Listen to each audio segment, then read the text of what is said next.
Hello everyone, welcome to my YouTube channel. Surdas ji आज आपकी रचनाएं हैं और इनको करने वाले हैं।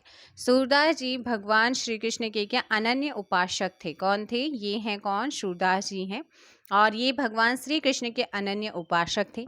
सूरदास के बारे में कहा जाता है कि वो जन्मांध थे, यानी कि जन्म से ही अंधे थे, लेकिन उनकी काव्य में कृष्ण की बाल लीलाओं के वर्णन और प्रकृति से ऐसा प्रतीत नहीं होता है। हालांकि इनका जो जन्म है उसमें हमेशा जो रहा है मतभेद भी रहा है। 1478 से लेकर के 1583 इनका जन्म और इनका जो जन्म काल जो रहे हैं, है ना, मृत्यु तक 1478 से लेकर के 1583 तक ये रहे थे। और सूरदास का जन्म स्थान है वो है आगरा को माना जाता है और इनका जन्म सारस्वत है।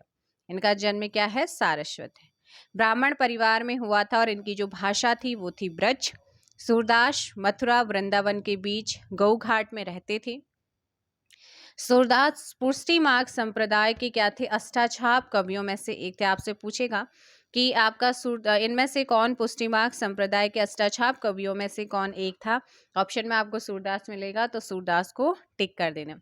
सूरदास किसके शिष्य थे? तो सूरदास जो है वल्लभाचार्य के शिष्य थे। यह आपके लिए इंपॉर्टेंट है।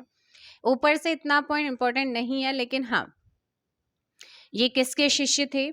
अष्टाछाप, यह आपको ध्यान रखना है। सूरदास हिंदी साहित्य के अष्टाछाप कवियों में से एक थे। सूरदास को ही अष्टाछाप का जहाज भी कहा जाता है। इनमें से किसे जो है सॉरी इनमें से किसे अष्टाछाप का जहाज कहा जाता है? तो आप कहेंगे सूरदास। सूरदास वात्सल्य रस के क्या माने जाते हैं? सम्राट। तो वात्सल्य रस का सम्राट किसे माना जाता है? सूरदास को। सूर सागर सूरदास की क्या है? प्रसिद्ध रचना है, जिसमें भगवान श्री कृष्ण के बाल जीवन का वर्णन किया गया है।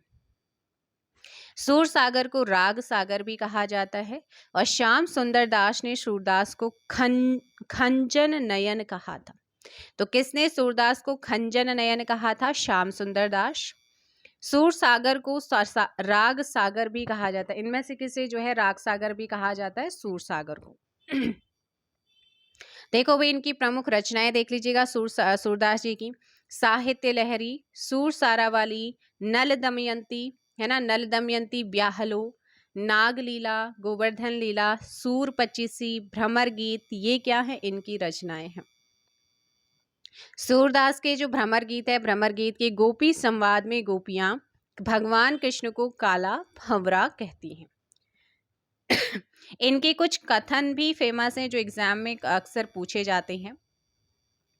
चरण कमल बंदो हरिराई किसका कथन है? सूरदास का। निस दिन बरसत नैन हमारे, सूरदास का। मैया कबही बढ़ेगी चोटी, ये भी सूरदास का कथन। मैया री मोहि माखन भावे, ये भी सूरदास का है। मेरो मन अनंत कहाँ सुख पावे, ये क्या है? सभी के सभी कथन सूरदास जी के हैं। तो सूरदास जी की रचनाएं, उनके कथन देख लीजिएगा। बाकी वो किसके शिष्य थे, है ना, किसके शिष्य थे, वो आपको पढ़ना है और बाकी चीज़ें आपको ध्यान नहीं रखनी, काम की चीज़ें पढ़िएगा। तो चलिए मिलते हैं हम नेक्स्ट वीडियो में। आज के लिए रचनाओं के लिए इतना ही। Thank you very much.